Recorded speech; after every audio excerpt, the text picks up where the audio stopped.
If you could go ahead and mute your microphones.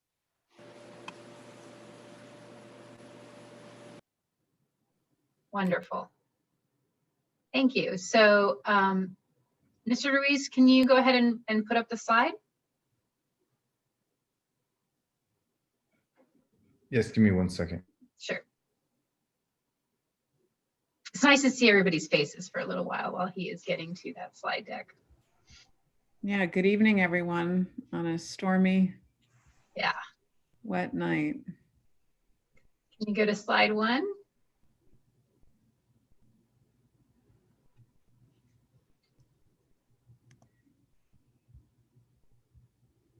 There we are. That's slide 1.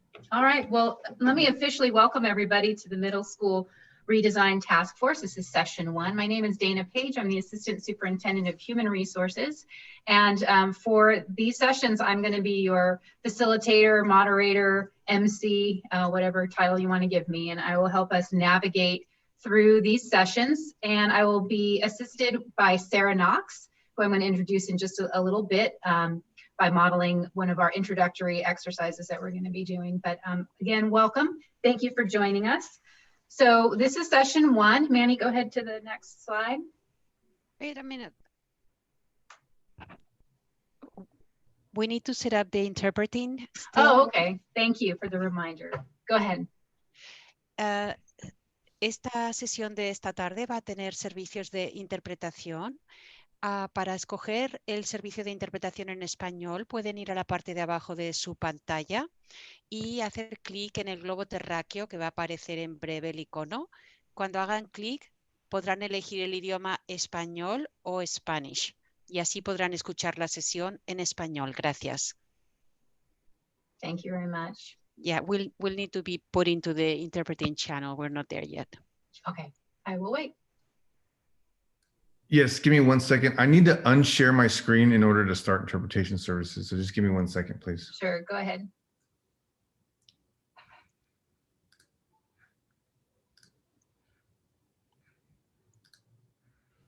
This will be a well-oiled machine by session 6. All right, we're good. All right, thank you. All right, so as you can see, we have 6 meetings planned, and it's going to be in this special task force format. And then these 6 meetings will be followed by a special board meeting where we will be able to make a presentation of a proposal for consideration at a board meeting with the Board of Trustees. It's sometime in April or May. Go ahead. Next slide. The format for these meetings, they are different. We wanted to create a unique meeting format that it's essentially a committee that we've gathered here with a large, diverse group of stakeholders, but we want to make it as informative and transparent to the public as possible and inclusive, not only in who's being represented on this task force, but also in who's able to participate and to watch the committee unfold. So what we were doing is making sure that these sessions are public. They're being live streamed, so people are able to tune in right now and watch it live if they choose. They will also be recorded and archived and on our website so that if people don't have a chance to watch them live, they can access them through the website and see the recording. At times, the broader sessions are going to be opportunities to provide a lot of information to the committee members, and the public will be able to watch that live and see it on the recording. There will be times when it's necessary for this very big group of about 55 people to have some time to discuss and process some of the information that they've been hearing in these larger formats. And so at that point, we will be breaking into smaller groups. This session will be paused. You'll see a screen that says that we are in small group work. And that small group work will be done in smaller Zoom sessions, smaller groups of people. And that way it gives people the opportunity to ask questions and sort of digest and clarify the information that they're hearing.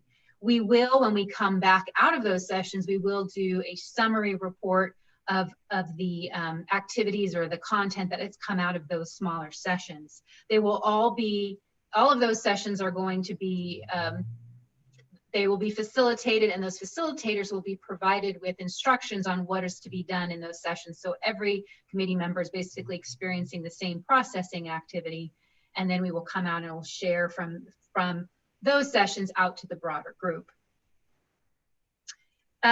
As far as public comment, for the first part of the series of meetings, we won't be having public comment. But later on, as we do start discussing more scenarios and possibly furthering a proposal, we will have opportunity for public comment in later meetings. And so we'll talk about how that works when we get to those meetings as well. I think that covers it. Go ahead to the next slide. Okay. So this is our agenda tonight, and the theme of tonight's meeting is really about setting the stage for all of our further meetings. So we're going to start off with some introductions, and this is a large group, so this is going to take some time, but I think it's important that we know who's in the room, well, figuratively, who's in the room, who's part of this group, what are all the different kind of lenses that people are bringing to this discussion. We will talk about norms and how we're going to operate as a large group. We'll get a little more information about those small groups that I talked about. And we're going to find out about some guiding principles that we are going to use to anchor our discussion and decision making throughout this process. The first sort of presentation that you'll be experiencing and getting more in-depth information is on the sort of Nbusd middle school history. There's a lot of different events that's happened in recent past, and actually the presenters are going to take us back even further to when some of the schools were first established, so you can really understand kind of how we got to this point. That it will be a good point for us to stop and do a processing activity. So we'll go into our individual small groups, and then we'll come back, we'll do some sharing out, and then we'll conclude for this session. So again, at the end of this session, you should feel like you have kind of set the stage for going forward through all the rest of the sessions. Next slide. All right, so what we're going to do, like I said, is I really would like everybody to have an opportunity to introduce themselves.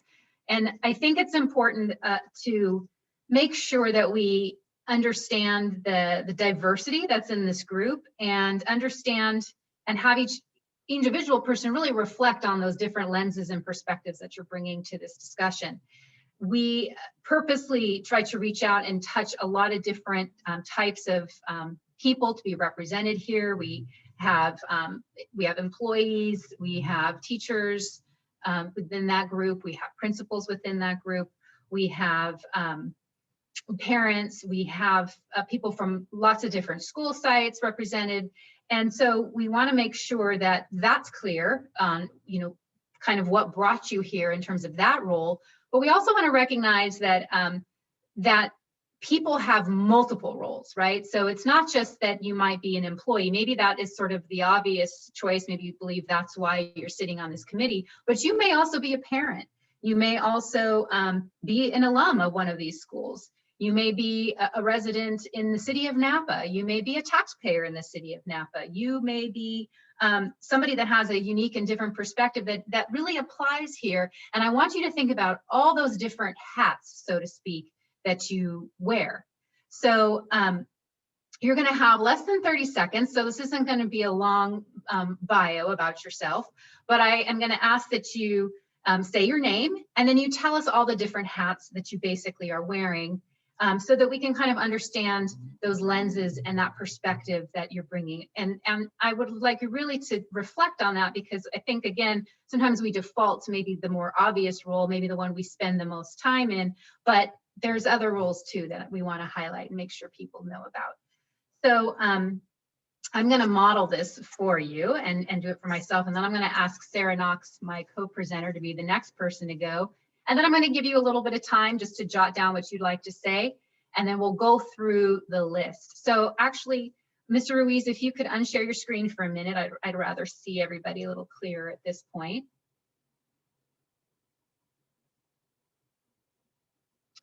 So Mr. Ruiz, if you could go ahead and unshare. Sorry. Thank you.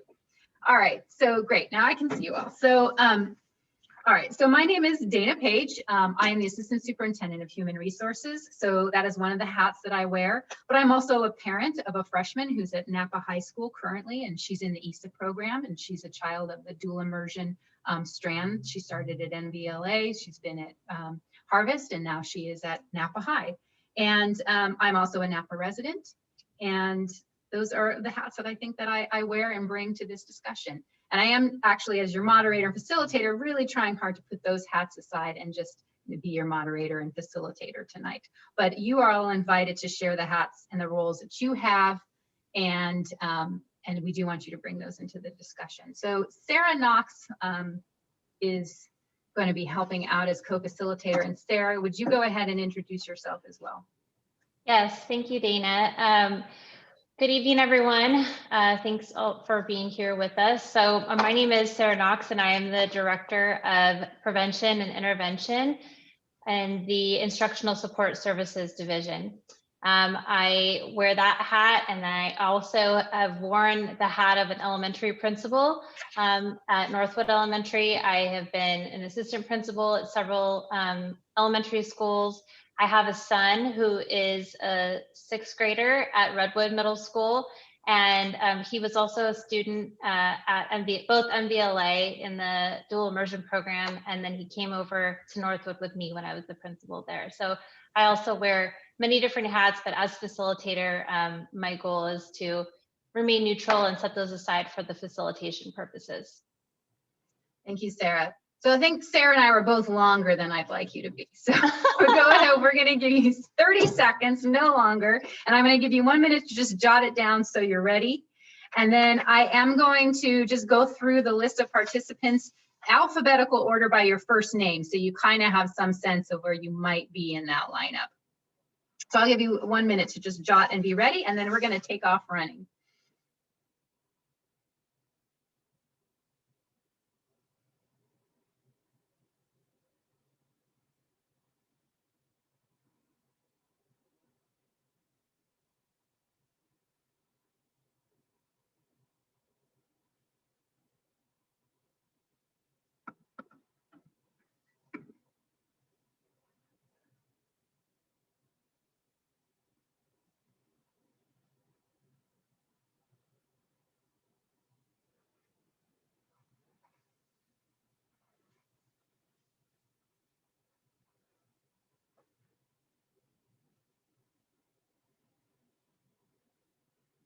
Okay, let's go ahead and get started. And again, just you know where you come up in alphabetical order roughly, so you can be ready to unmute. We're going to start with Alejandra. I had a feeling. So good evening. My name's Alejandra Uribe, and I am the principal at Napa Valley Language Academy. I have been there for a total of 20 years, different capacities. Like I said, principal, assistant principal, and teacher. And I am also a parent of 2 boys who are following the dual immersion track. My oldest is a sophomore at Napa High, and my youngest is a 3rd grader at NBLA. Thank you. Alyssa.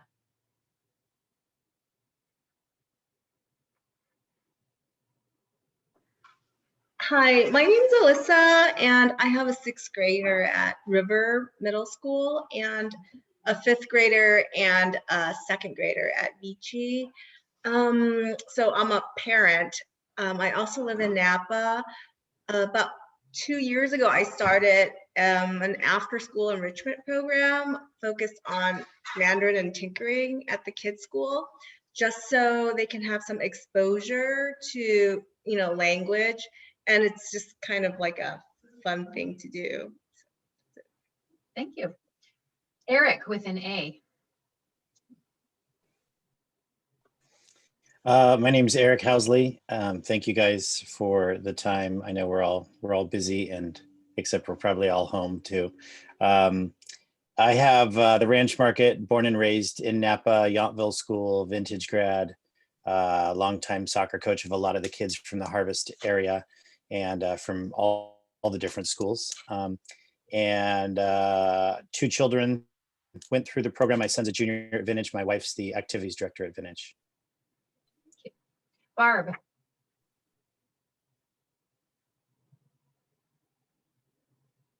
Barb, you have to unmute.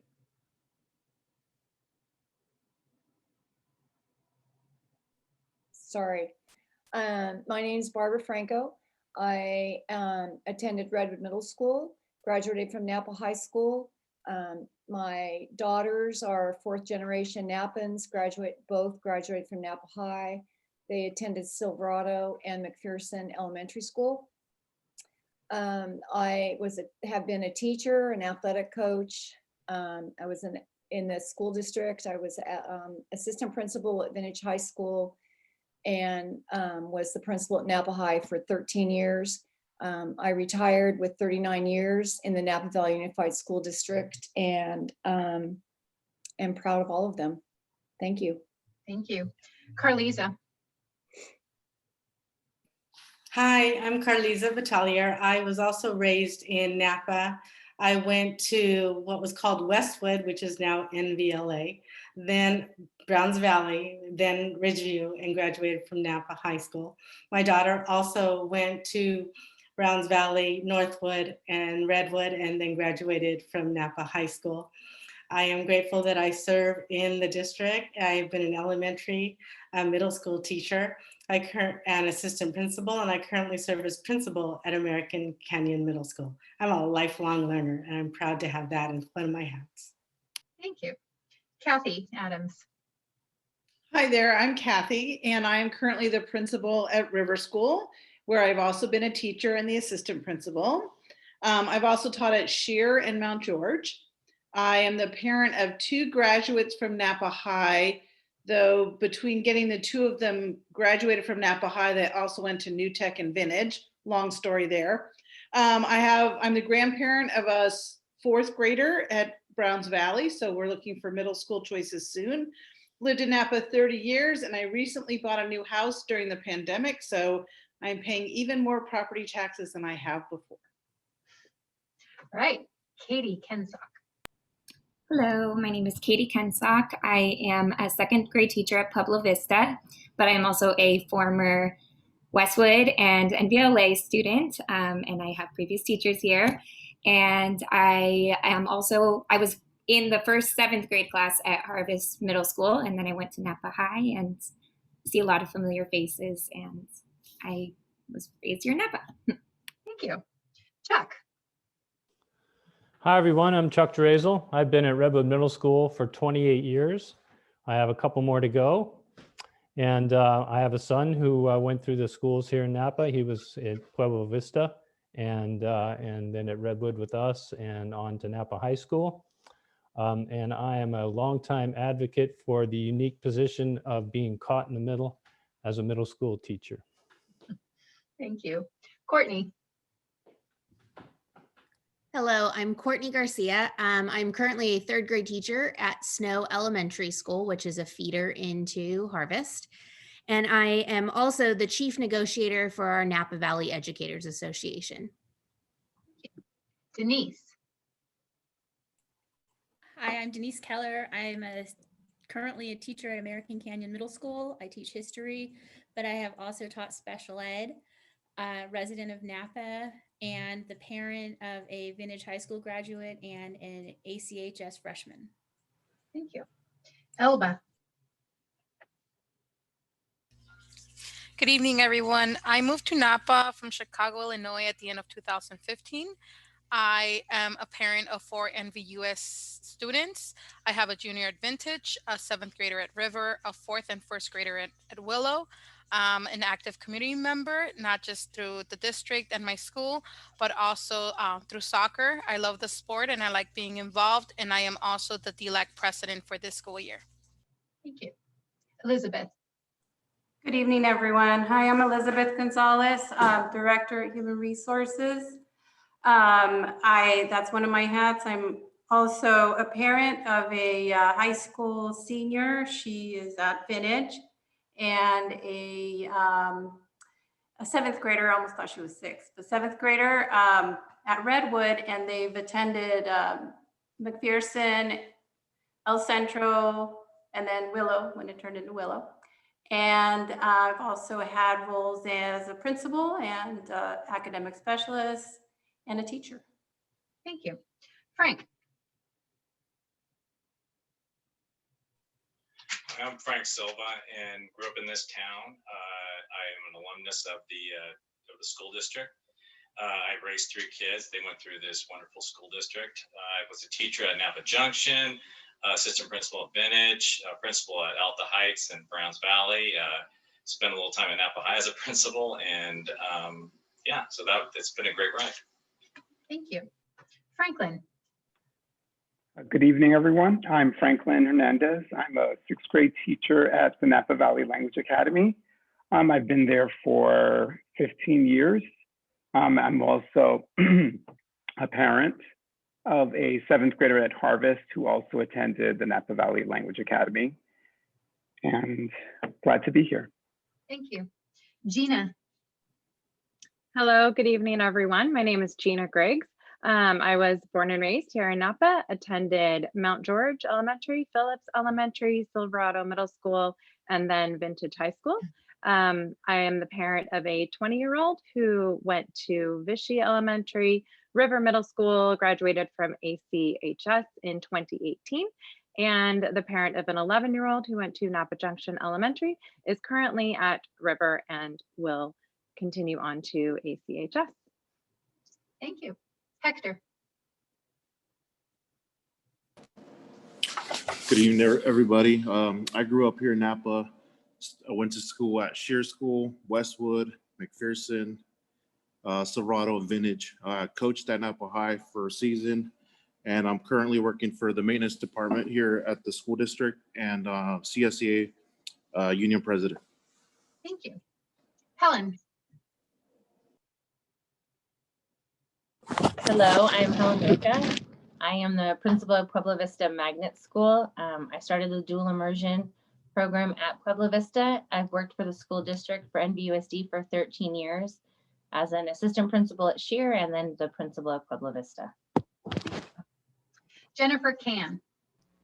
Hi, I'm Jen Can. I'm a special education teacher at Silverado Middle School and at New Tech High School. I am also a parent of a 1st grader at Bel Air, a partner of a CSEA employee over at Northwood, and I came up in the Napa School District, raised in the Westwood area, so I went to Westwood, bused from this area to Silverado before Harvest, and then went to Napa High. Okay, thank you. Jennifer Cole. Hello, everyone. I'm Jennifer Cole. I'm the current principal at Silverado Middle School. I'm a former vice principal at Vintage High School, former teacher at Napa High School. I'm a wife of a current teacher, and my kids went through Napa Valley Unified Salvador Elementary School. I have a current 8th grader at Silverado, and I have a current 10th grader at Vintage High School. Lived here in Napa, and I've worked for Nbusd for 22 years. Thank you. Jesus.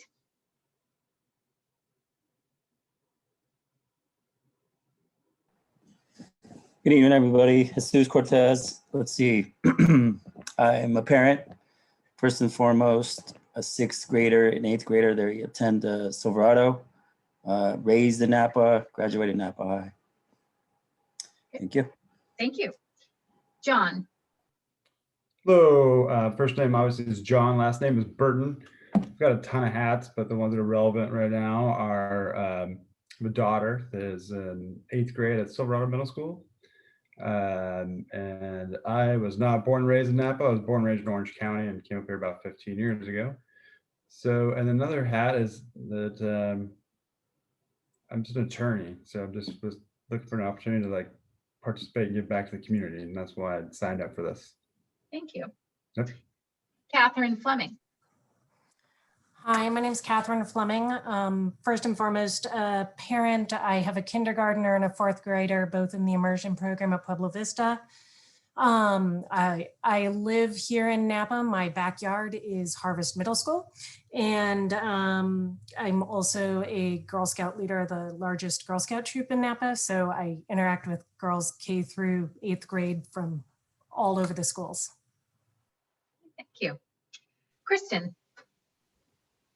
Good evening, all. My name is Kristen Nelson. I am the Nbusd Student Engagement Manager that supports our wellness and mental health programs in the schools. I came in 2015 to support our wellness centers at the 4 middle schools, and before that was a school-based social worker in San Francisco for 10 years.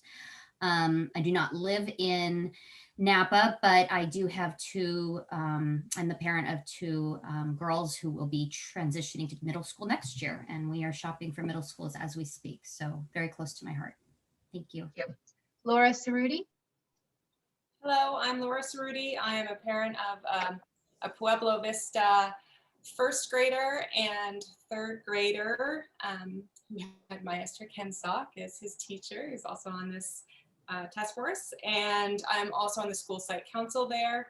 My other hat is that I work at UC Davis. I work in the Office of Diversity, Equity, and Inclusion, so I try to bring an equity lens to any work that I do, whether it's paid or volunteer. Thank you. Laura Miller. Hi, everyone. My name's Laura Miller, and I was born in San Francisco. My parents came here when I was 5, and I attended El Centro, Redwood, and Vintage. And I work in financial services here in Napa. I live here. I have 2 daughters, both graduates of NVLA. One is currently a junior at Vintage High, and the other one is completing her last year at Harvest. And students and public education and community are very important to me. Thanks. Thank you. Lisa. Hi, everyone. I'm Lisa Abbott. I'm a speech language pathologist working at Silverado Middle School. I live here in Napa. I have 3 adult children who did not go through Napa schools, although I wish they had. And I am an executive board member on the NAP Association. Lorraine. Hi, I'm Lorraine Richardson. I'm a mom of 2 NVLA graduates, one Harvest graduate who is now at Napa High as a freshman, and I have a 7th grader at Harvest, and we moved to Napa for the schools. Thank you. Martha. Good evening, everyone. I am Martha Franco. I've worked in Nbusd for many, many years, 20 plus, I will say, and I won't go further than that. I started my career at the elementary level, spent the majority of my years at Nbusd working to strengthen and promote the dual immersion program in various roles at Napa Valley Language Academy. I was assistant principal at Salvador Elementary and assisted with the consolidation of the 2 elementary schools, El Centro and Salvador, which is now Willow. From there, I went to Harvest Middle School, where I supported first as an assistant principal, and now I'm currently the principal, where I have the privilege to help promote and grow the dual immersion program within the International Spanish Academy, ISA, which our students then continue onto the pathway of getting their biliterate seal of, I haven't talked right now, sorry guys, their official seal of biliteracy. And it's an honor to be able to be a part of the dual immersion program here at Nbusd. Thank you. Marianne. Hello, everyone. Good evening. I'm Marianne Christofferson. I am currently the principal at Redwood Middle School, and I am also born and raised in Napa. I attended Alta Heights, actually with Frank Silva, and attended Silverado Middle School and a graduate of Napa High. And both my boys attended Napa schools and went to West Park, Redwood. One graduated from Vintage and the other Napa Valley Independent Study. I'm also a grandmother. And so I've been working for Napa Valley Unified. This is my 28th year. And then I started my career at Fairfield Unified School District. I was a teacher for over 20 years. So I get both sides, being a teacher, a parent, and also an administrator. I look forward to our work together. Thank you. Thank you. Matt. Hi, everyone. Good evening. I'm Matt Manning. I'm the Director of Elementary Curriculum Instruction and English Learner Services. And I came to Napa 17 years ago as a teacher. I've been an instructional coach, an assistant principal, a principal in Napa, now at the director level. And I've been at a number of different sites and bring a breadth of experience across sites and history within Nbusd. Great, thank you. Mayra. Hello, everyone. My name is Myra Paniagua. I am a parent of twin daughters that are attending Redwood Middle School. I was also born and raised here in Napa, so I've been here all my life, attended schools here, K through 12. I also have a son who is 5 years old and will be starting kindergarten this August. Thank you. Megan. Hi, yes, I moved to California from Idaho in 1998 when I began teaching at Redwood. And then I helped open Harvest. And then I am currently a teacher at River School where I've taught for 12 years. So 23 years total in the district. I have an 11th grader at New Tech. And my 6th grade son is finishing up school in elementary in Vacaville where we live. And then he's going to transfer to River for this next year. So I'm glad to be part of this important work. Thank you. Mike. Good evening, everyone. I'm Mike Pearson.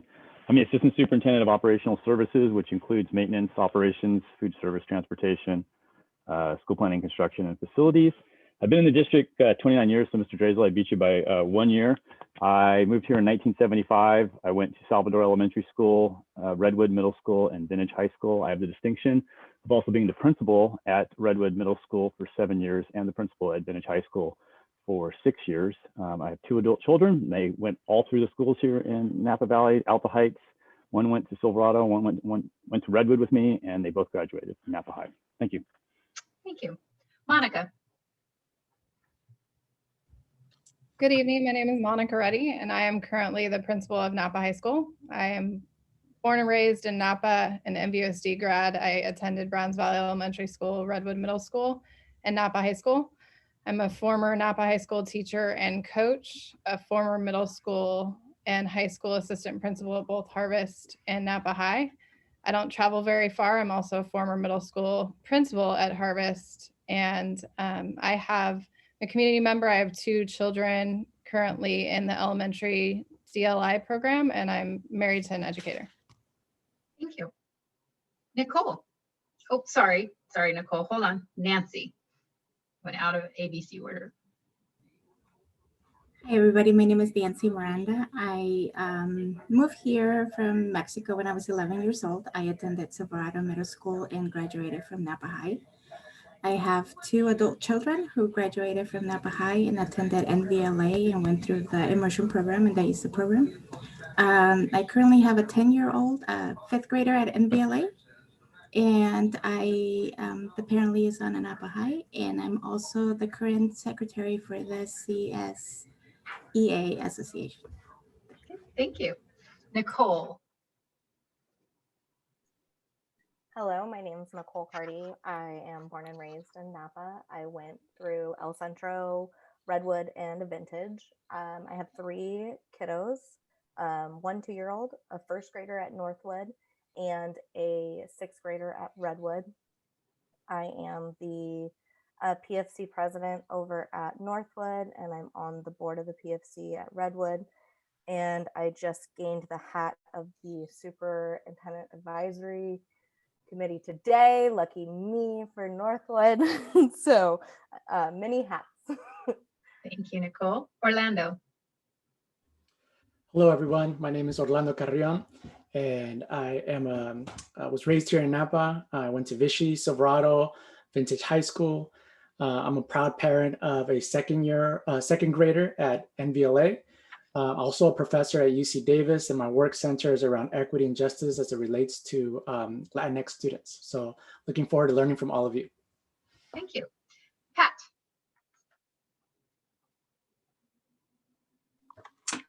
Good evening, everyone. My name is Pat Andrea Jennings. I'm the Assistant Superintendent of Instructional Services. This is my 5th year in Napa, and I am a strong advocate for instructional programming for our kids. So thank you. Thank you. Peter.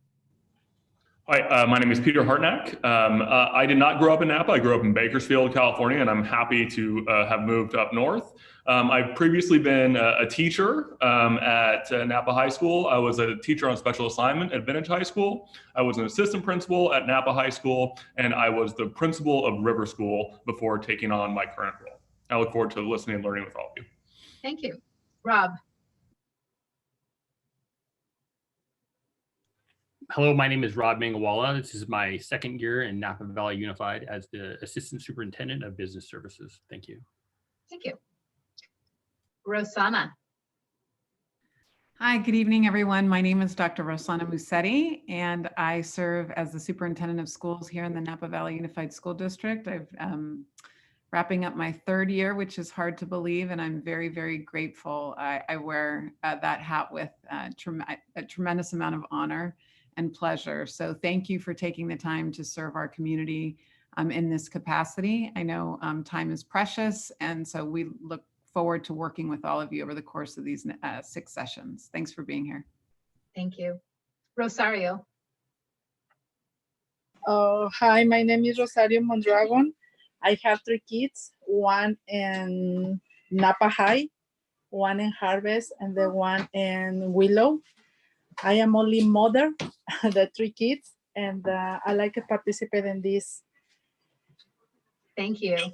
Thank you. Sarah Kvidal-Schmitz.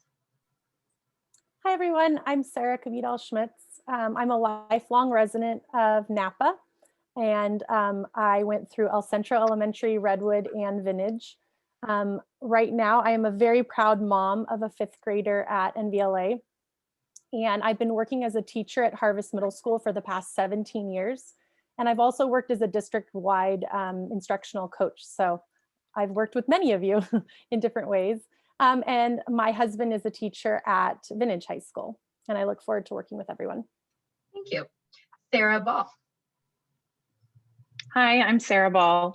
I am the parent of a 6th grader at ACMS and a 7th grader as well. I'm an aunt to an 8th grader at Silverado and a senior at Vintage.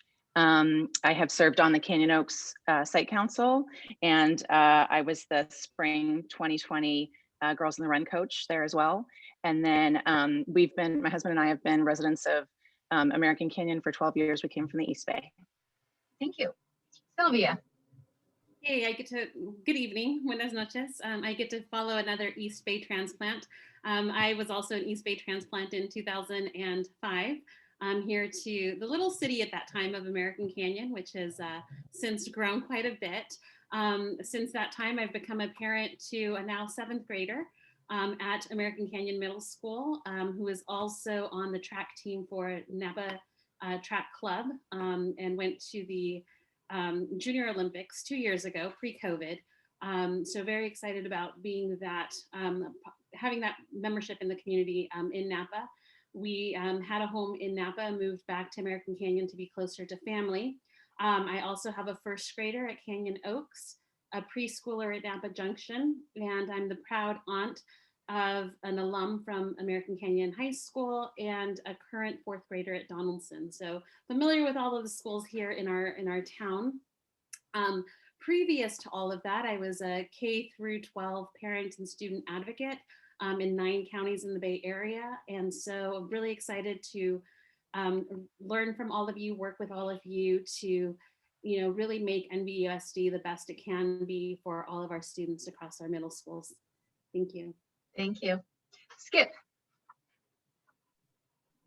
Good evening, Skip Kaiser. Excuse me, I have lived for 40 years. Here is South Eonville out in the county. We have 2 adult children who went through NBUSD, Northwood, Redwood, and then Vintage, as did our son-in-law. I served on Measure M, Measure N, now serve on Measure H, Citizen Bond Oversight Committee, a couple of 7-Elevens, include sold the farm, and somewhere in there, I think a CDBG committee or whatever. 2 grandkids, one in high school, one in college. Great, thank you. Stephanie. Hi, so nice to meet y'all. I'm Stephanie Solberg. I'm currently the coordinator of secondary special ed. So I'm overseeing all middle schools and high schools. Prior to that, I taught special education for 11 years, American Canyon Middle, River, Harvest, Stonebridge. 2 adult children that started out over 20 plus years ago in a tent at the expo when Stonebridge first opened up. and ended up graduating from Napa High. And I am the wife of a Silverado Middle School teacher, and I'm glad to be here. Thank you. And last but not least, Susan Miller. Hi, I'm Susan Miller. I'm the principal of New Technology High School, where I also have served as assistant principal. I've been a teacher at Napa High and a coach there as well, and a teacher and academic specialist at American Canyon High School. I grew up in this community and attended Yountville Elementary School, Redwood Middle School, and Vintage High School. Thank you. All right, I think I got everybody. If I didn't, now would be the time to unmute yourself and flag me down, but I think I got everybody. And you skipped me. Sorry. Oh, Hi. Aura, I'm so Aura. sorry. Yeah, so my name's Aura Silva, and I'm a parent of 4 children, 3 of who are in 6th grade at NBLA, and 1 that is a kindergartner at NBLA. I lived in the city of Napa for about 20 years. I did not grow up here, but my husband did, and he attended Westwood Elementary, Silverado Middle School, and graduated from Napa High. And I also have 4 nieces and nephews that have gone through the school district, and they're an 8th grader at, currently there's a freshman at Napa High, sophomore at Napa High, and my last is an 8th grader at Harvest. So I'm very happy to be part of this committee and look forward to working with everybody. Great, thank you so much, Aura, and thank you for speaking up. And I'm just doing a scan to make sure I didn't miss anybody else. All right, Mr. Ruiz, could you put the slideshow back up where we left off? And while he's doing that, I just want to thank everybody for taking the time to introduce yourselves and reflect on all the many hats that you wear, have worn, and also just to understand that those are the lenses that you're bringing to the table. Those perspectives are so incredibly valuable, and it was actually quite amazing to hear all the different coverage that we have all over this valley between with all of our schools, all those different connections. And so again, thank you for sharing. And knowing that about ourselves is really important as we move forward, because obviously our experiences and our connections really shape the way we see problems and issues.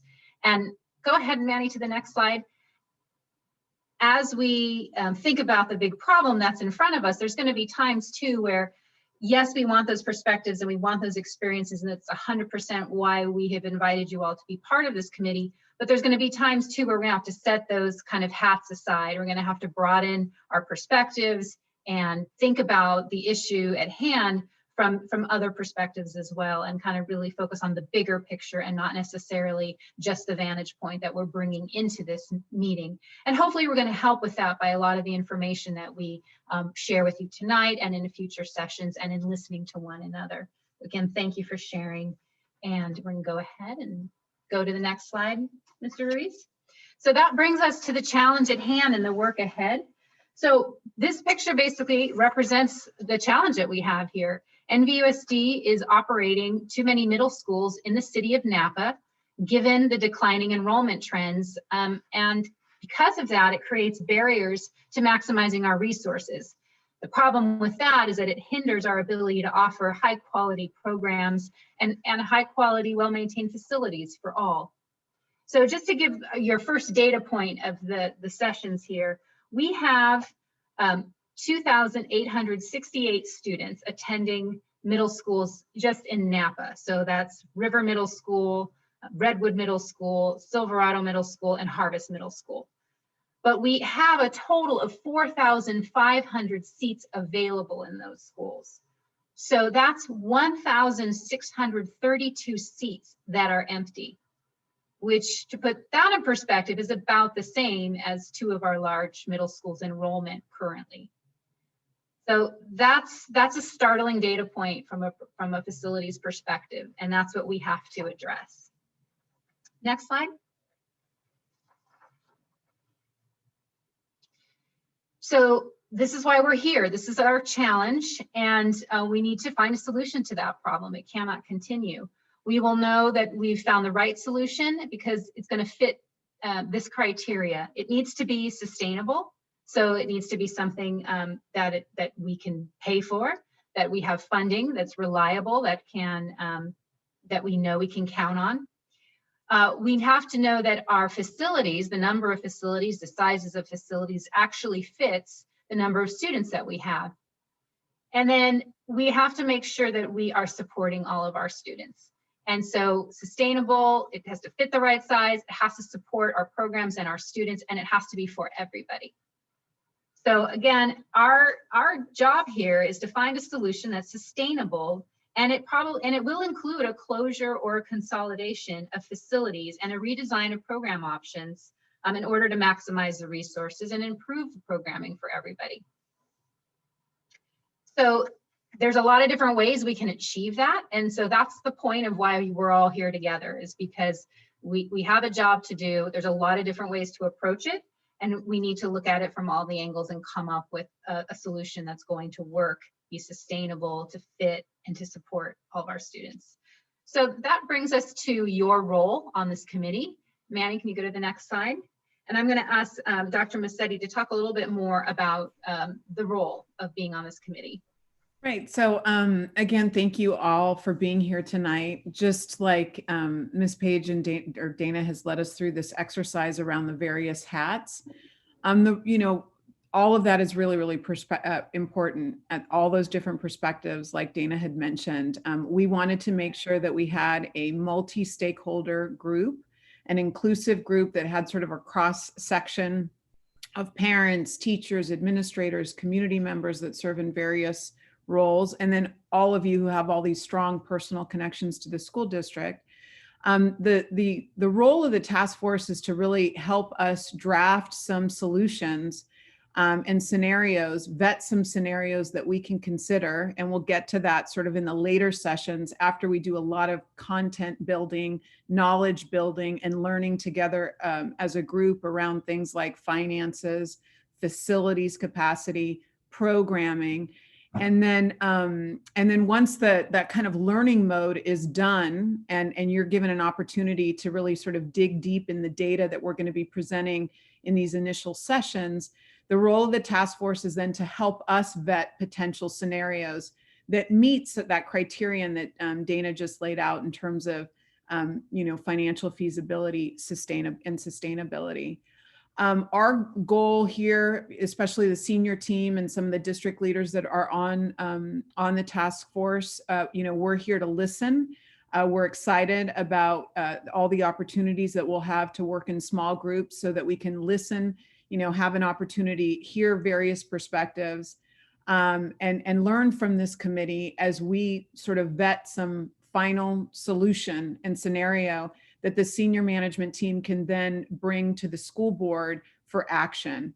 So, this committee is really going to be a vetting space for us. We want to make sure that through this cross section of so much representation across our Nbusd community, that we have really used the 6 sessions first to learn together, then vet potential scenarios, and then really get some collective buy-in around the most optimal scenario that'll meet, some criterion that we'll be laying out with you and for you as you navigate forward in this work, with the goal of informing staff so that we can take a vetted recommendation to our school board for action at a special board meeting in late April or early May. Before I toss back to Dana, are there any questions sort of about your role or anything that you're wondering about? Because clarity of role is really important. No hands? I'll check for hands. You can raise your hand if you have a question. I think the last thing I would say is that some of you may know that a couple years ago, the district enacted the school closure process. We did that at the elementary level. We ended up closing 2 schools, Mount George and Yountville. And we used the 7-11 committee, that body, that sort of governing body, that advisory committee, as the mechanism to study the issue of elementary enrollment at the time and the need to start consolidating and closing elementary schools because of declining enrollment. And so you may ask, why is a 7-11 committee not being enacted to sort of engage in that same process. And the reason that we're not using the 7-11 committee structure for consideration of middle school closure and consolidation is because we understand that as the schools get larger, middle schools get larger, there's a lot of complexity in terms of programming, just the schools, even if they're a small middle school, we're talking about impact on hundreds of families. And so we wanted to take a slightly different approach, again, given the complexity of secondary programming, and knowing that any adjustments that we make at the middle school, at the middle school level, have a lot of implications and impact on really large numbers of students and families in the system. And it's because of that that we decided to go down this road with a multi-stakeholder advisory task force that addresses the problem and then helps us again vet scenarios and solutions that senior staff will then take to the school board for action. So I wanted to make that distinction. Thank you, Dr. Musetti. Mr. Ruiz, you can move on to the next slide, and I'd like Sarah Knox to briefly take us through some of our procedural and general norms for our group. Thank you, Dana. I do note that there was one hand raised. I don't know, Jesus, did you have a question related to the role that you needed clarified? Actually, forgive me for sounding ignorant. For what is exactly, just a high level, what the 7-11 committee consists of? And oh, sure. In here. Yeah, the 7-11 committee is it's a committee, an advisory committee in the district. There's actually education code around it, and it's typically utilized. It's the reason it's 7-11 is because it has to have a minimum of 7 and a maximum of 11 committee members. And that committee, that advisory committee, typically is used for the disposition of property, so surplusing property and helping the district with the disposition of property of any schools that they may close. And so they can also be used in the school closure process, like I stated. And so we did use 7-11 in Nbusd on our last round of school closures to help us with the school closure recommendations that then went to the board for action. And there's requirements. It has to be, again, a multi-stakeholder committee. We have teachers on there, community members, parents from various schools. And that committee did that work in October of 2019. And that's the work that moved forward the closure of Mount George and Yountville.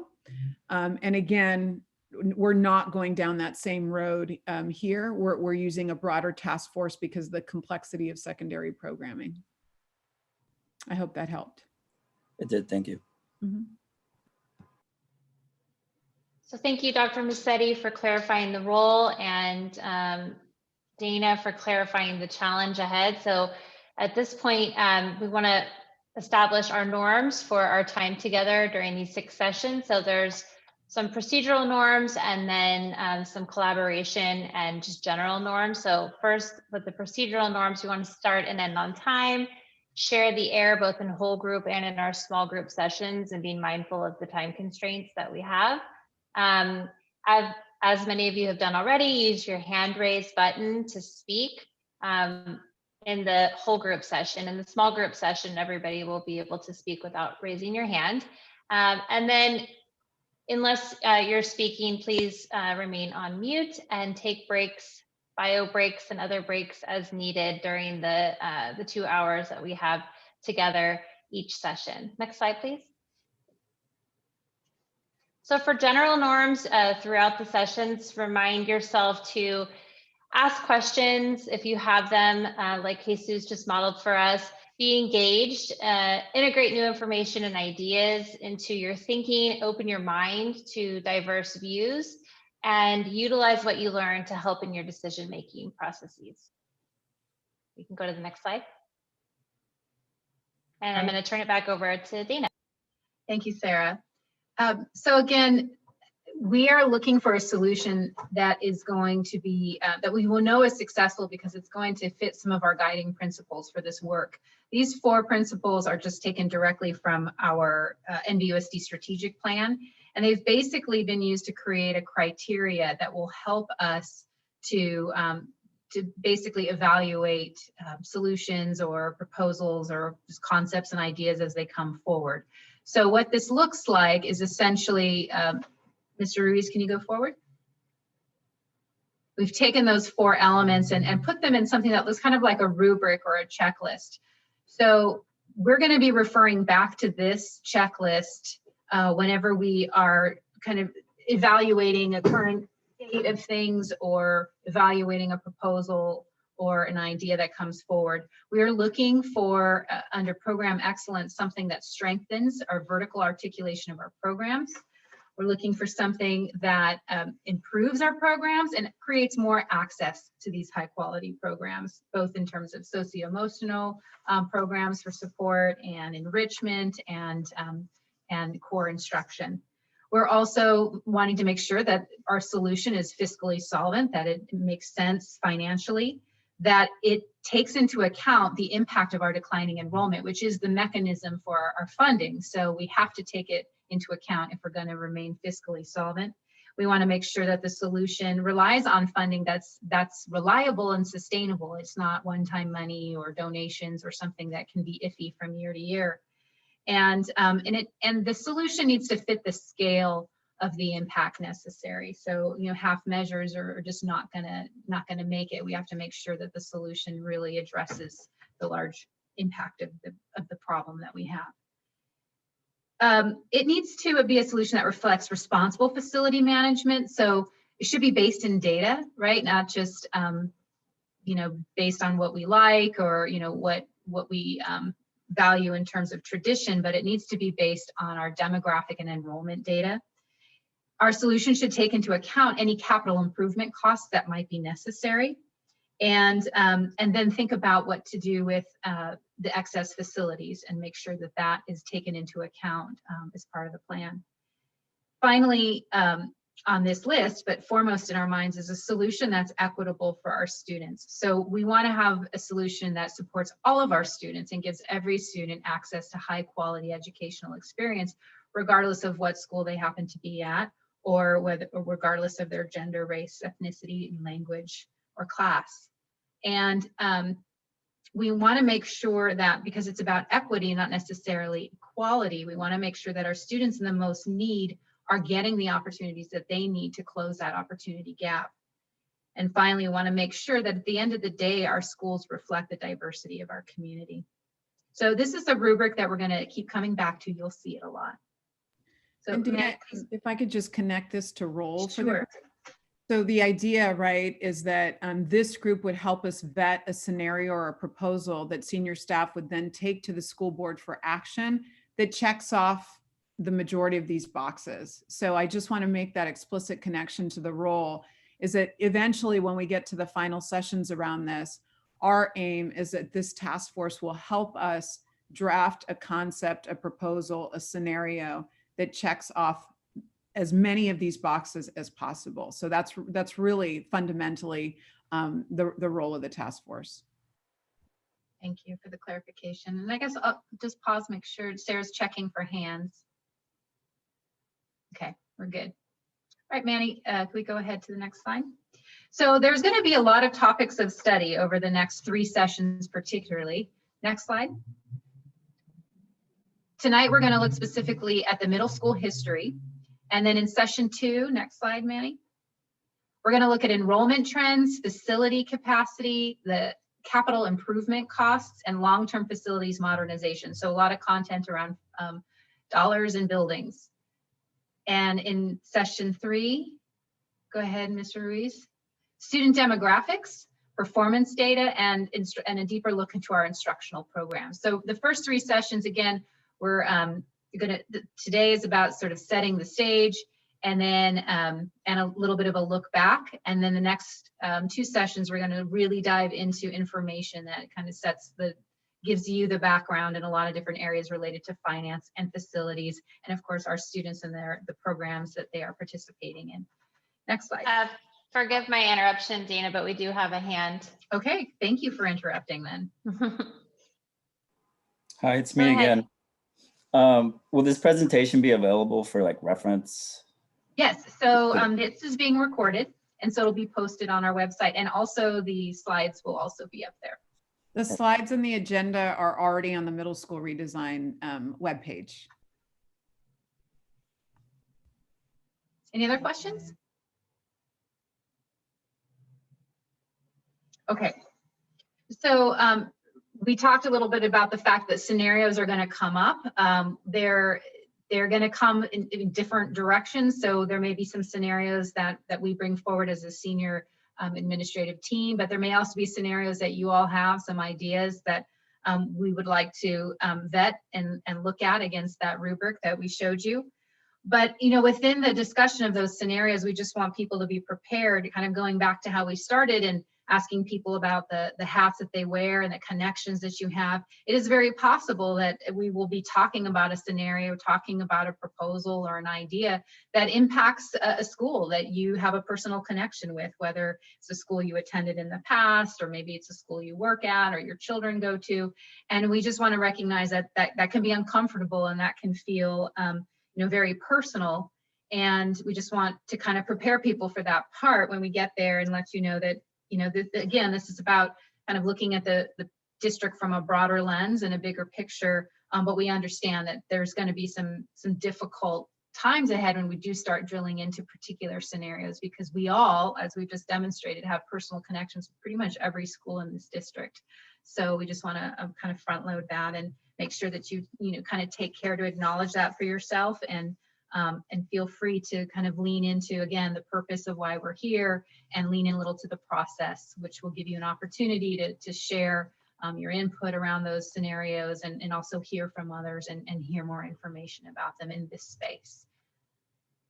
So any questions with that?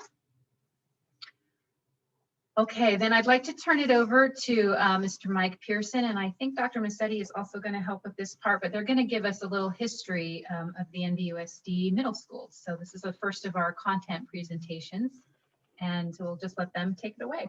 Okay, thank you very much, Dana. Can you all hear me? Yes. I lost power for a while. Okay, so I'm going to not have my video up, just so everybody knows, just because my internet's a little bit unstable as we speak.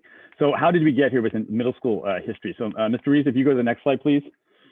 So interestingly, I didn't put this on the slide on this particular timeline, but interestingly, all three middle schools in Napa were all built around the same period, roughly around the same period of time. Ridgeview Middle School, or Ridgeview Junior High School, which was the original junior high school, was built in 1954. That was followed by Redwood Middle School in 1956, and then Silverado Middle School was built right around 1957.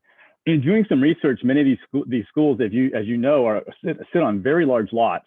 But maybe larger than what you typically would see a middle school, and that's what it was. They were not designed to be middle schools. They're actually designed to be junior high schools. And for a time period, they served grades 7, 8, 9, and 10. And if you've ever thought about those extremely large parking lots that you have at all these three schools, well, the reason behind that was that 10th graders were going to school, and 10th graders typically are driving. Were driving back then during that time period. So that just gives you a little historical perspective. However, when in 1982, 1983, the district was experiencing a decline in enrollment, and so Ridgeview Junior High School was closed in June of 1983, and the only two middle schools that were open at that time then were Redwood Middle School and Silverado Middle School. Students from American Canyon were being bused up to Silverado Middle School to go to middle school then in that particular school site. And then in 1988, American Canyon Middle School was open and had an initial enrollment for about 700 students at that time. Between July of 1983 and June of 2003, the school site, the Ridgeview school site, served various uses from adult daycare, court and community schools, Temescal, which is now called Valley Oak, but back in the day, it was called Temescal, and then adult ed classes were also housed on the campus. As the school district then began, the enrollment started to come back up. The school district had to make some decisions, and so Ridgeview was modernized between the years of 2001 and 2003. But prior to that, in August of 1999, River School was placed on the campus at Harvest Middle School, which was then Ridgeview, which was still called Ridgeview, I think, at the time. And they occupied the front portion of the campus that's closest to Old Sonoma Road, if I'm not mistaken about that.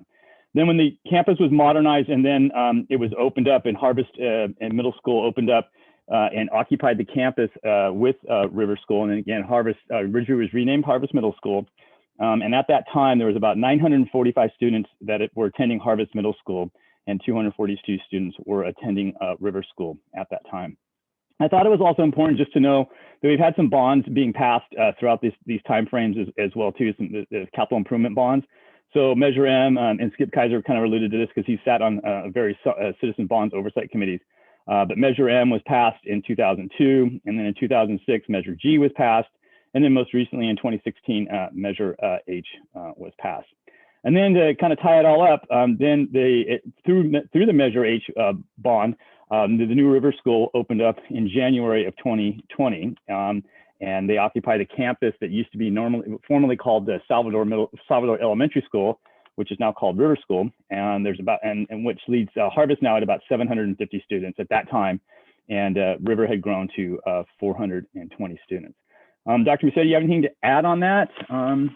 Yeah, so I think one of the contextual pieces that I want to share, just to kind of bring some clarity, and this is to the most recent past, kind of this latter part of the timeline.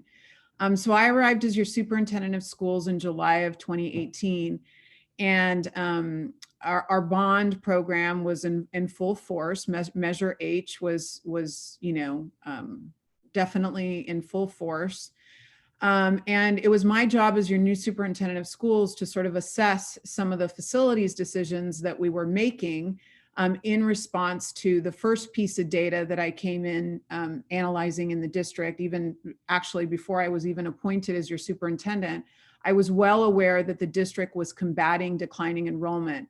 That was clear from all of my review and study of the district, that the district had had several years of declining enrollment. And so upon arrival in 2018, I wanted to just do a quick assessment of some of the facilities decisions that we were making, knowing that when a district is declining, often it's going to face the reality of potential school closure and or consolidation.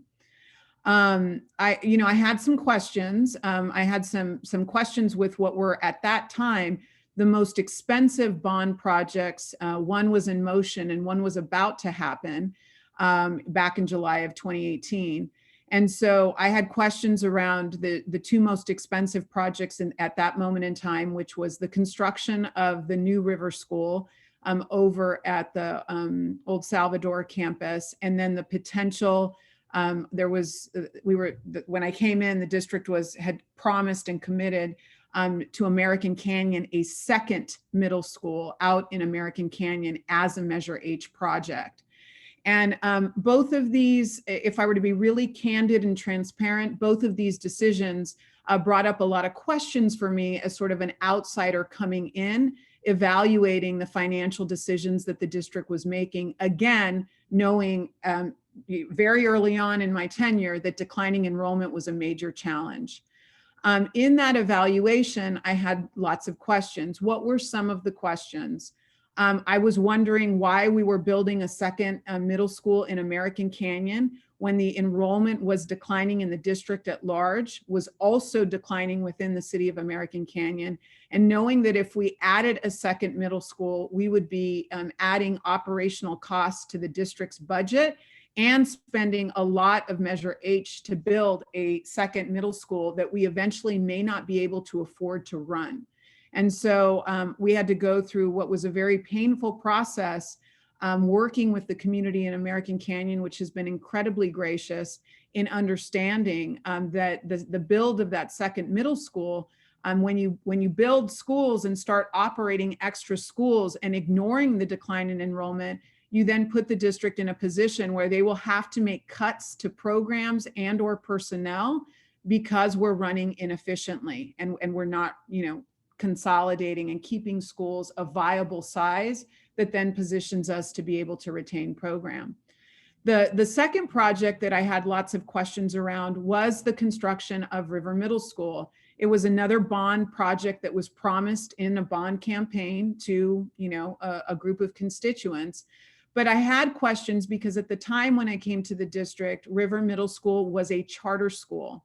And again, I need to be very, very candid about the facts. And so I've served in districts. I know what it means to be a charter authorizer. And it was unusual to see a charter school receive, this was a build of, between $35 million and $40 million, knowing the amount of facilities needs that we had across all of our schools in the district. It was a bit unusual for me, again, having served in districts where, served as a charter, serving in the role of supporting charter authorization, wondering why the charter school, a small charter school, was getting a significant portion of Measure H. I just had a lot of questions around that.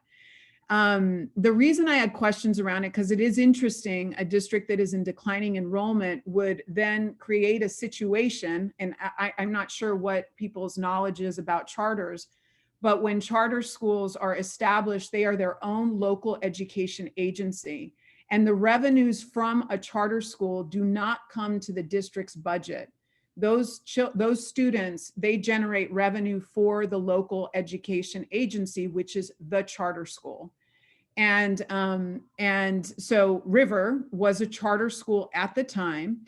And we were building for a charter school when we were in a declining enrollment scenario. And so you could create the argument that in many ways the district was creating conditions where you could be attracting in a declining enrollment environment by creating a new campus for the charter school and not tending to our traditional district middle schools. You could create, there's an argument that that the charter school, you're just positioning them to attract and take more students out of the district during this, the middle school time. So I just had a lot of questions around that. I also wondered why in a declining enrollment environment, the district would be, again, if we're going to be building schools, building small schools in a declining enrollment also creates a lot of pressures on the district's finances. And so through all of this inquiry and sort of questioning, what I unveiled was that the district was actually not fully charging the charter schools the market rate for what it costs to run a school in 2018, in 2019. And when we really put the true price tag on what it was going to cost to lease and rent, because that's what charter schools do, the facility, the new facility, the $35 million to $40 million facility over at the old, oh my gosh, Salvador campus, we unveiled that River wasn't going to be able to afford it as a charter school, and they were no longer going to be able to be financially viable. And when a charter school is not financially viable or sustainable, the charter authorizer, which would be the district in this case, we are required to then potentially close that school for financial insolvency. That is not what happened. We engaged in discussions with the River charter community and did a lot of work around that. And where we landed, given the fact that Measure H and taxpayers had just funded this build of a new facility, we came to an agreement where River relinquished their charter and became a district school. The challenge is that was built for a charter school. It was built for a small charter school.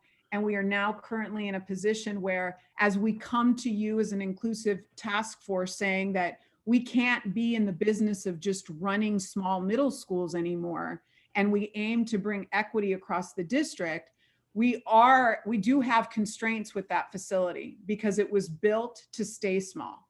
It was built to stay small.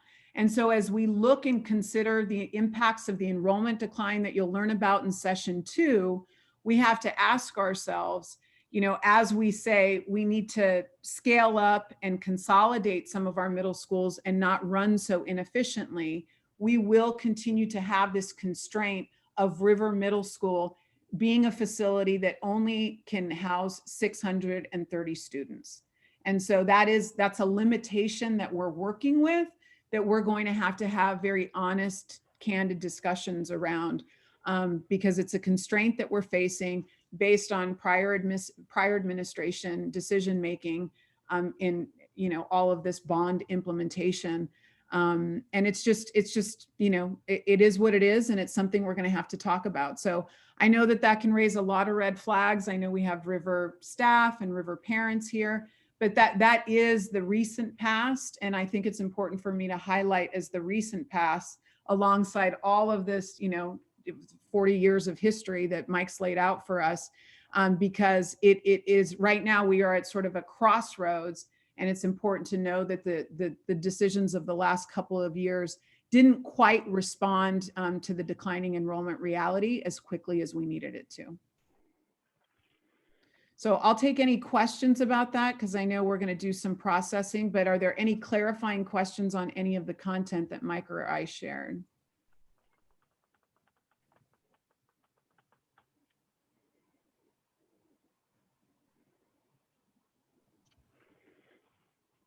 Okay, Sylvia, you can unmute.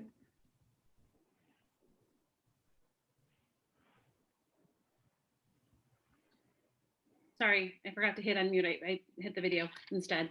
So it might not fit exactly right here at this point, but just in terms of consideration, something that just popped up in my mind, as this past year we've experienced COVID and kind of the reopening of the schools and the new limitations with regards to social distancing.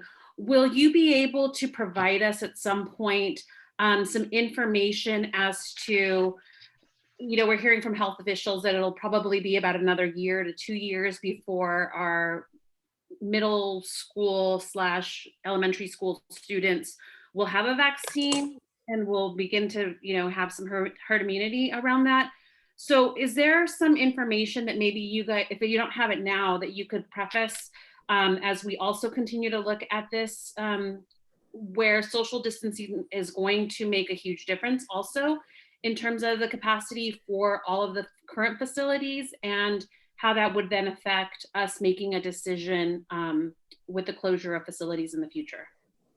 So that's a good question.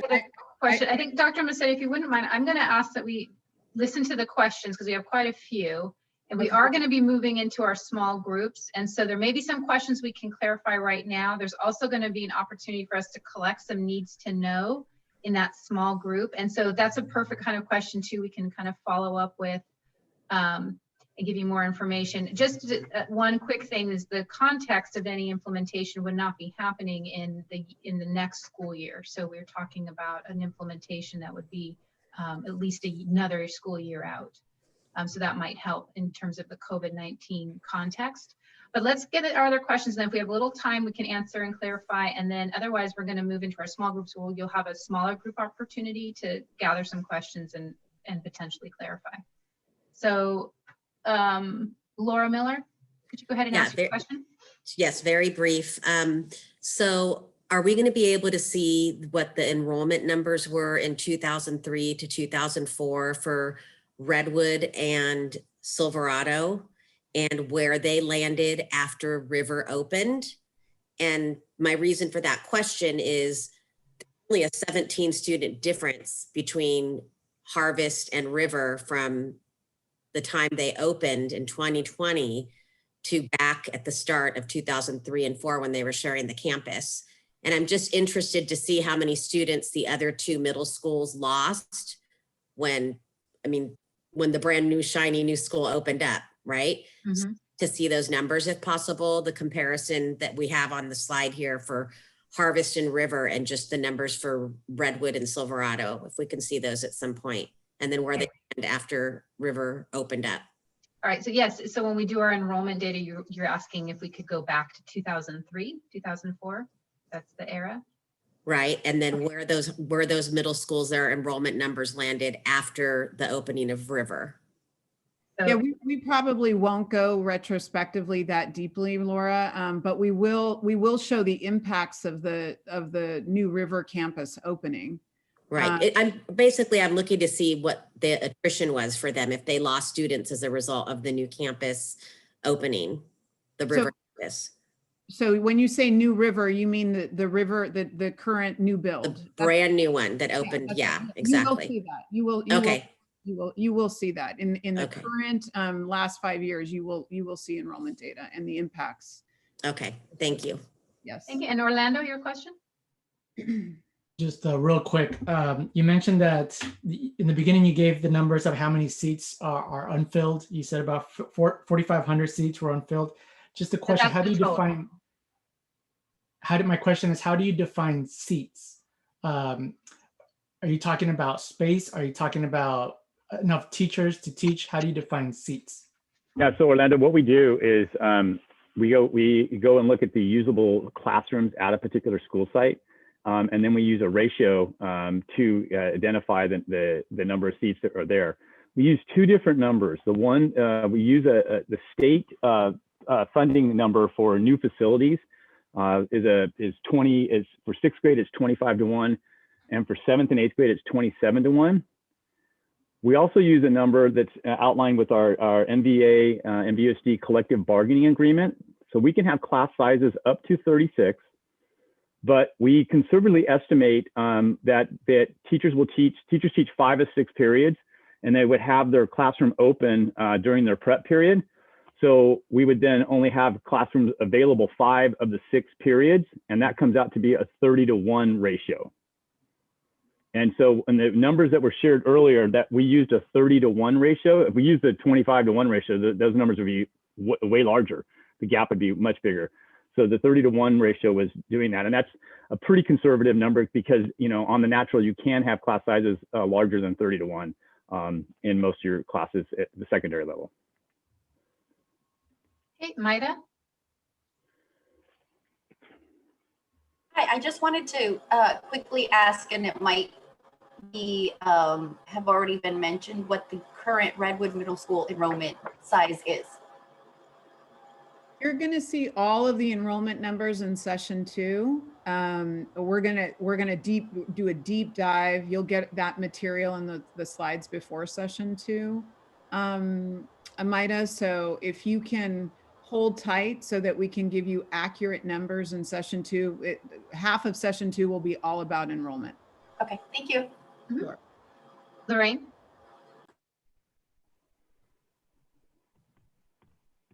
Sorry, two things. One, I tried to download the slides. You have to ask permission, so they're not open to the public. And then I also wanted to know if there was a middle school map of all the different schools and what areas each of them covered, because I know that River doesn't have a district, but if you look on the website for Nbusd, it only shows the elementary school map and doesn't have a middle school map. Yeah, so I just fixed the access issue, so thank you for noting that. And you're right, River is a fully open enrolled school, so it has no map. But yeah, we can provide maps for the boundaries of the other schools in the city of Napa. That's easy. All right. I think that is it from our panelists. Let's go ahead and move on, Sarah. And Manny, could you go to the next slide, please? So the next slide, everybody, just, you know, at a very high level, just shows where the Measure M and Measure G money was used at the middle schools. It was used amongst many sites, but at the middle school level is where it was used at. And if people are really interested, we can go back and try to drill down even more. But the school district built a swimming pool, they built 2 practice gyms, and they built 3 track and field facilities. That's the synthetic turf, as well as the rubberized track. They modernized middle school restrooms and middle school science classrooms, and that was at the school. That was at the 3 middle schools, I believe, in Napa. They expanded American Canyon Middle School, so the growth was pretty exponential going on in American Canyon during these measures, and so they had a need for a lot more classrooms, and so the H-wing was built. And then there were installed PE lockers, both of the boys and the girls, at the 3 middle school sites, and that was at the 3 in Napa, and then at the time, and then the security cameras happened at the 4 middle school sites. Again, that was the 4 that currently existed at that time. Well, River still existed, but it was on the same campus as Harvest. So we wanted to just to provide you with a little bit of context of where Measure M and Measure G money went at these 3 or 4 sites during this period of time. And then the Measure H money Dr. Massetti mentioned that already, where some of the money, or a lot of the money went to. The one that we probably didn't put on here, that we didn't put on here from the middle school site, is we are building a student commons area at the middle school site right now.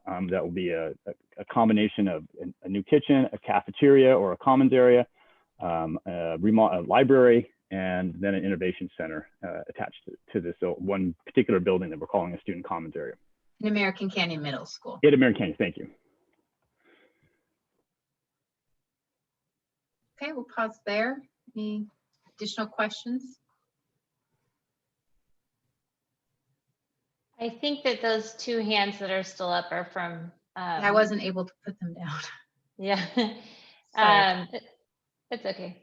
I think they're putting them down now. Okay. All right. Mr. Ruiz, can you go to the next slide, please? So we're going to transition to our processing activity. And if you could, Mr. Ruiz, click on the small groups slide, and so that we can see the procedures for the small groups. If you can make that just a smidge bigger for us. I did email this to everyone, so you have your own copy of this document, and so you can see which group you're going to. You also should have received from your group facilitator a direct link to your Zoom session for our small groups.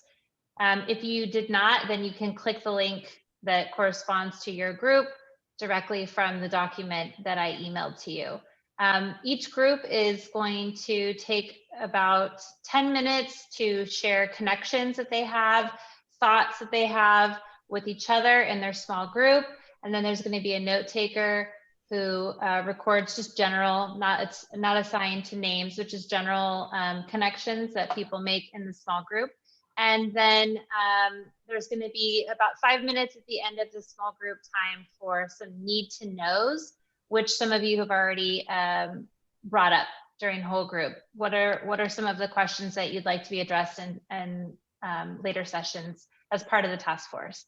So we are going to keep this webinar open. Mr. Ruiz is going to stay here along with Dana and myself, and then everybody else is going to go to your assigned link for your breakout room. And we need people back in order to have time to do kind of a quick whip around and share from the groups. I think we'll be sharing a few of the needs to know, some of the highlights, and we'll probably just have time to do maybe about 2 minutes for each group. So if we could have everybody back promptly at 7:45, does that give enough time, Sarah, in the small group? Yes. Okay. Yes.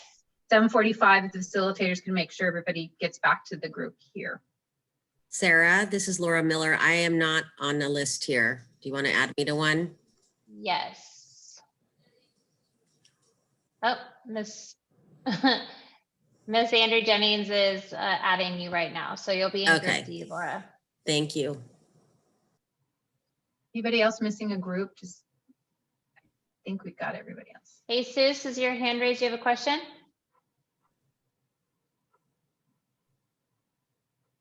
No, I don't. I'll put it down. Okay. Okay. John, do you not have a group? Actually, I'm fine. I'm sorry. I'm a bit slow. I just found myself. I appreciate you. Okay. No problem.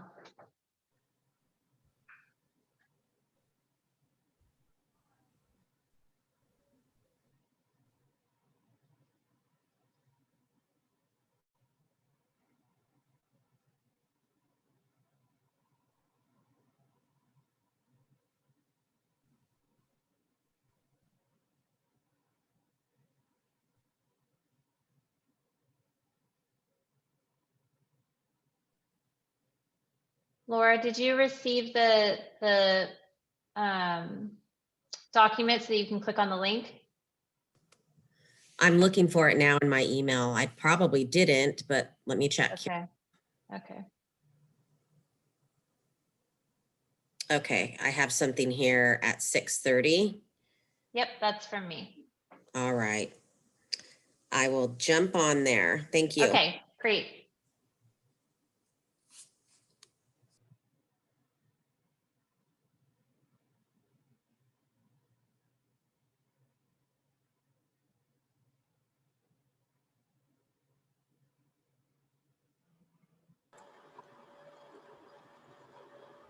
So Mr. Ruiz, you can project now the screen that was the slide that mentions what's happening with the whole group so that the attendees that are on here. Thank you.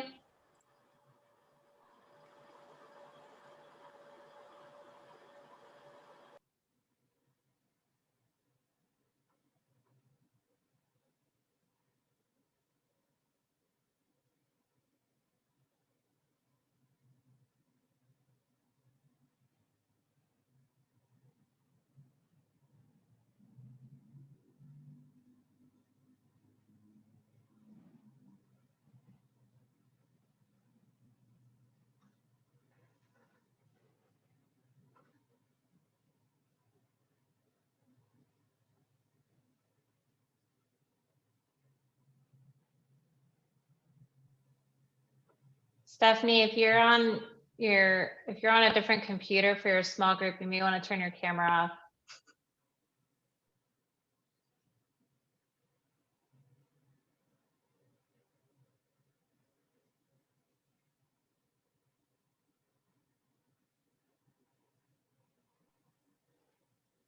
Mrs. Franco, do you know where you're going? I don't. I know that I'm in Peter Hartneck's group, but I'm not exactly sure how to get there. You should have gotten an email from me. I did get that. And then if you click on the link that has Peter's name next to it. Okay. So it says group F. Yeah. Click on the breakout group F Zoom link. Breakout. Okay. So I know this sounds really silly, but do I break out of this? Do I? Yeah, you just close out of this and then you can come back to this. Oh, okay. Yeah. Yeah. Okay. Got it. All right. Yeah. I'll give that a whirl. All Thank right. you. You're welcome.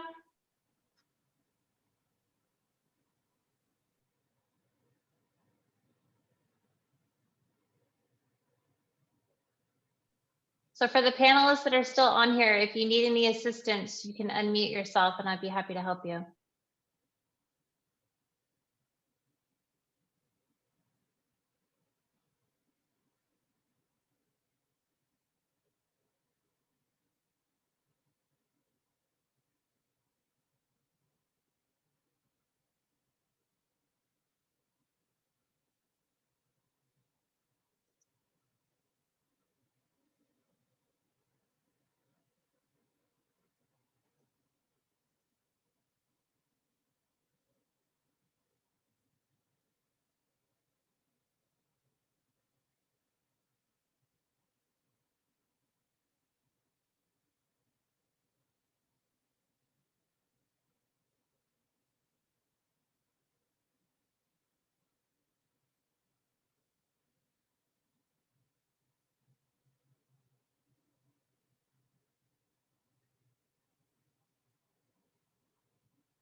So I think if we can just give the groups a few minutes to come back, hopefully they'll come back soon. Yeah, that went kind of quick.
Mr. Ruiz, it looks like there's 2 people in the attendees section that, or now there's 4 that need to be moved over. Please.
So Sarah and Myra, I think you're on the attendees side still. If you want to raise your hand, then we can promote you to be a panelist.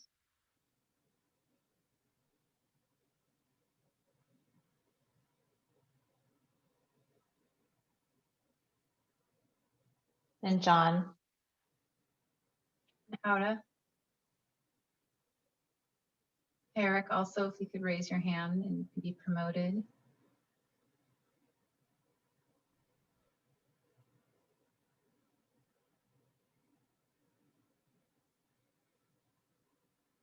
I think I see Jesus also in the attendees. If you could raise your hand and Mr. Ruiz can promote you to the panel.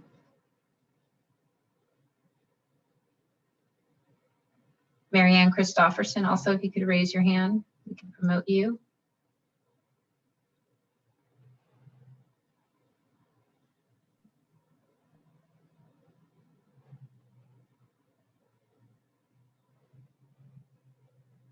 Okay.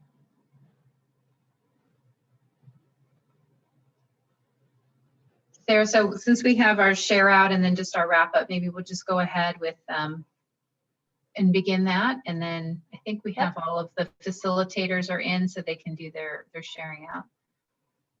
Yep. And we'll just keep an eye out for any panelists who pop up in the attendees section while we're doing this. So we could start with group A.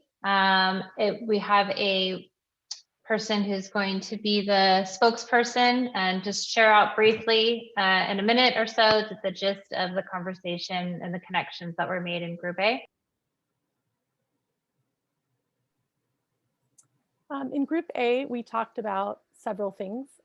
One thing we talked about is that the full immersion story, the full story of the relationship with dual immersion and NVLA and Harvest and sixth grade, and that we felt like that was missing from the timeline, that full story. And we also talked about the charter and how the charter, the full story of the charter with River and sharing campus with Harvest, and Harvest being a magnet school. And some of the reflections we also made where we talked about, we appreciated the rubric that explained and really narrowed our focus, the conversation about measure H, as well as really understanding what we talked about the programming, what that really meant. Am I missing anything? I'm not looking at your notes, Franklin. No, that's good. You got it. Thank you, Sarah. Thank you, Group A. All right, can we have a representative from Group B? Hi, everyone. So initially there was some sense and feeling that the presentation had a lot of information in it. Not getting it beforehand made it a little difficult, felt a little overwhelming. So moving forward, anything that the groups can get ahead of time to digest and process before the actual meeting would be really helpful. There was a sense that this was kind of a big lift, frankly, you know, in being trying to figure out how we're going to account for all those empty seats, right? It's a big deal. There was an interest that there would have been a little bit more reflection on the board meeting where the decision to hold off on the closure of Harvest was acknowledged, or just at least talked a little bit more about in the earlier presentation. And then there was, you know, just, you know, what does it mean between having two schools, having the capacity of one school, and what does that look like? So just a little bit of a swirl and a little bit of wonder at how big this is going to be to get to resolution. Thank you, Stephanie. Can we have a representative from Group C?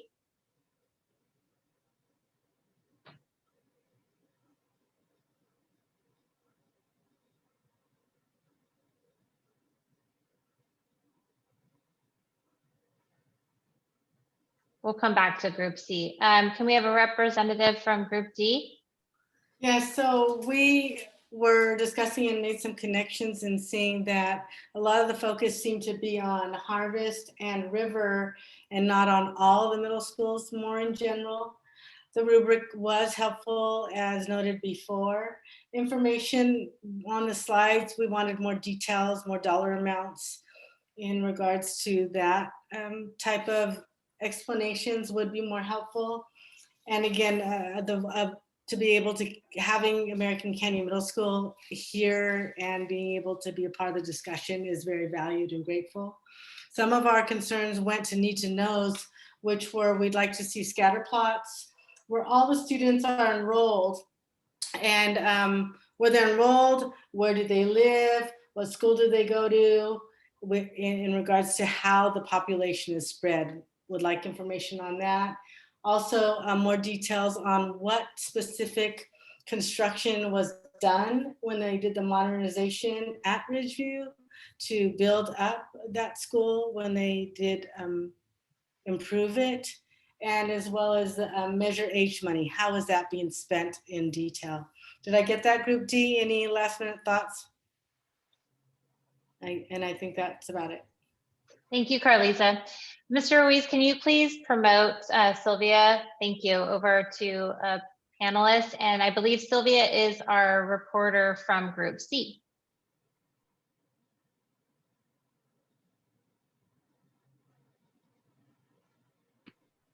Hi, sorry about that.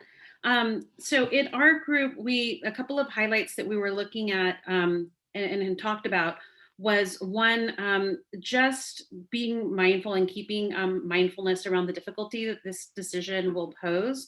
As we're looking at real lives, real families, real students being affected in this decision that we'll be making, there was some information that we'd like to have with regards to how the measure the measure M and the measure G money was spent. What was the process, the decision making around what schools were funded and what type of improvements or modifications were made within that, as well as measure H monies. We also talked about the sustainability and flourishing of programs that are really working well within the district, such as the dual immersion program, having a K through 12 pathway, and what impact would that receive? Looking always at everything through a lens of equity. And in terms of need to know is, again, the dual immersion program being one of the key things. How will that work? And are the numbers that we'll be using, the information with regards to enrollment, the demographics, making sure that we're really transparent and clear about having accurate information and numbers on that. And thank you, Sylvia. Oh, go ahead. I'm sorry if I missed something. Thank you, Sylvia. I appreciate you sharing out on behalf of Group C. We're going to go to Group E. Mr. Manny, do you have a representative from your group? I'll be sharing. So in Group E, we talked about how spending money more efficiently in operations and staffing, we could give students better programs, and it's feeling like the programming will suffer because of declining enrollment. And it's particularly important to dual immersion families that they are able to follow through the track that they signed up for going into elementary school. And it's kind of feeling nerve-wracking to think that, just to think about the future of dual immersion. And it's also important to parents that the class sizes maintain the same sizes, which sounds like it's going to happen, and the programming and maintenance is kept up as well. We also talked about how there's particularly declining enrollment going into the middle schools, and principals are noticing that there's declining enrollment in the elementary schools and as they go into middle school. And we also wanted to note that although this is happening post-pandemic, the middle school redesign, that it will still be affected by the pandemic post-pandemic. And please correct anything that may have not been corrected. Thank you, Katie. I appreciate you representing your group. We are going to move on to Group F. We have a rep from Group F. Hello, this is John Burton. I was lucky enough to be selected by my group to take some notes. And so I'm happy to report that had a very candid conversation. Everybody spoke freely. A lot of issues here, and we didn't get too specific on anything, but the value of the property, the consequence of the logistical issues that are involved with family impact seemed to be a big issue. We want to stay open-minded about it all. We also agree that COVID is not going to go away as fast, or at least that was my position, that we have to look into the future a little bit further. There's some things to do with that. So to sum it up, even though we're Group F, thank you very much, we're going to pass the grade and we're going to get this done. So that's all I have. Thank you, John. I appreciate you representing your group. Finally, we have Group G. We have a rep from that group. Yeah, I'll share up for Group G. So our connections time led into some big questions that we captured. One of them was around like program continuation, particularly with dual immersion and then some of the unique elements at River Middle School, like what that might look like through this process. We had some questions around boundaries and how we were going to make sure that the demographics, if and when boundaries are redrawn, that the demographics of our schools reflect the demographics of our community. We had some questions about if it would be relevant for us to understand current performance of middle schools, and then some things around transportation, particularly if how many students walk to school to Harvest, and if changing that location would have an impact on their ability to attend school regularly. Thank you. I appreciate all of the groups sharing out, and I'm going to turn it back over to Dana. All right, thank you, Sarah, for providing that opportunity for people to huddle in smaller groups and kind of try to process a little bit. We recognize that went pretty fast. We were hoping to have a little more time for that. So we're going to take a look at what we have planned in our next sessions and see if we can plan in a little more question time in the broader group and a little more processing time for you, because I think that's really important. And I've taken a lot of notes from what you've said, some great questions, some things we can follow up on, and just some great connections that you've made. So again, thank you. We're gonna, Mr. Ruiz, can you just forward to the next slide? So we are gonna wrap it up for today. Again, this was just kind of setting the stage and providing the map, so to speak, for the road ahead. And some of you have called out what a very big task this is. It's a big challenge. It's a big ask. It has a lot of impacts. And many of you articulated really well that we're talking about impacts on students and families' lives. And we want to be really mindful of that and really accept that this is a big challenge, and it's going to be very impactful, this decision ultimately. So I want to thank you for going on this journey with us, because it's going to be a bit of an adventure. And just go ahead and fasten your seatbelts, and I hope to see you back here at our next session. And again, we will try to work in a little more time for processing. But with that, I'm going to go ahead and close us out and just say thank you and have a good evening. And if you're driving, please drive safely. It's very wet out there.